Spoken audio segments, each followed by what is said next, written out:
Welcome to Justice Matters, brought to you by the Ministry of Justice. I'm your host, Talia Suarez. Justice Matters is a discussion program on justice-related topics to provide information that you can use.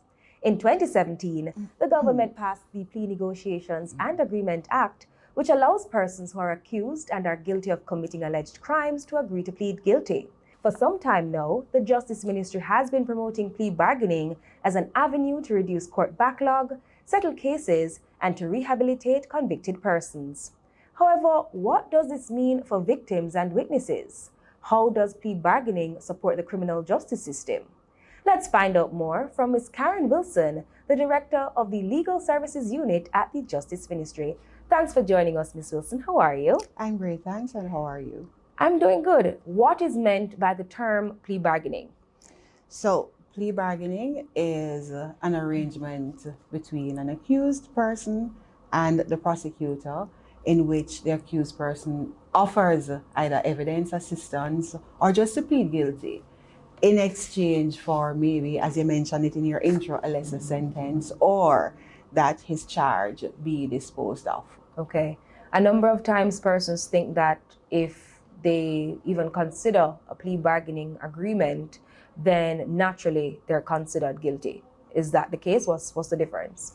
So you really don't enter into a plea bargaining agreement if you don't think you're guilty. At least the court tries to ensure that when you make a guilty plea, you are in fact guilty. So the plea bargaining agreement is the whole, and a guilty plea may be a component or maybe the factor that precipitates an agreement. Okay. You'll find that sometimes persons may plead guilty and they're really not guilty. So in deciding whether or not to accept a plea agreement, a judge will look at whether the person did in fact, there's evidence to suggest that the person did in fact or may have committed the crime.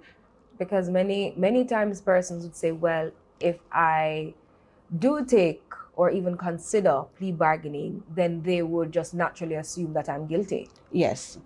And also, remember, we live in a country where there is a culture of inform of the dead. Yeah. And so persons may not want to plead guilty, and the whole regime of plea bargaining must be so attractive, right, that an accused person living in such a culture may want to assist the crown or just plead guilty, get over with it and move on with their lives. But sometimes they're just afraid. Sometimes they're just afraid, or they're taking the fall for somebody else. Okay. Yeah. But what offenses would qualify for plea bargaining? So every single criminal offense Really? qualifies for plea bargaining. Okay. But most times you will see where the offense is more egregious, more serious. That is the point in which persons decide that they are going to plead guilty. Okay. So many persons are probably saying, okay, that's interesting, but how? So can you just walk us through the process then? Okay. So a person who is accused of a crime, and before I jump there, there's also post-sentencing, post-conviction plea agreements. So where a person may not have pled guilty in a trial, but he was convicted, found guilty, convicted, and sentenced, or sentenced and convicted. He may also assist the prosecution or offer to assist the prosecution in solving another crime and have his sentence reduced. So the process will start if it is pre-sentencing. The accused person offers to plead guilty, either for assistance. One of the things I must mention is that the 2017 Act repealed and replaced an act that existed before. Under the earlier act, an accused person had to offer assistance before they could enter into a plea negotiation. So I would have to offer some kind of information. Yes, tell the prosecutor where the guns are. That the prosecutor would not have been privy to. Right, okay. Right.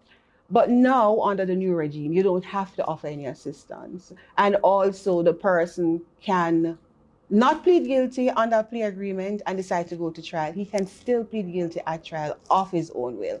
So the process is the accused person, either by himself or through his attorney, and with a plea agreement, you are afforded legal aid if you don't have an attorney. It's a constitutional right to access legal representation. And so the person tells his attorney that he wants to plead guilty or he wants to give some assistance to the prosecution. Right. Attorney approaches the prosecution. If it is not the director herself, then the prosecutor must seek permission, written permission from the director of public prosecutions before accepting and settling the agreement. Okay. And that agreement is in writing. The law sets out what should be contained in that agreement. So it's not willy-nilly and arbitrary. Okay. After that, then the matter goes before a judge. We call that judge a plea judge, who will consider the agreement and decide based on certain circumstances whether or not he will accept the agreement.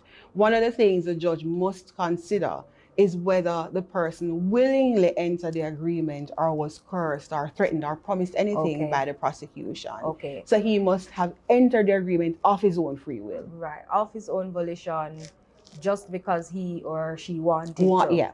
Simply put. Yeah. Now, you mentioned the possibility of reduced sentencing. What are some of, the other perks?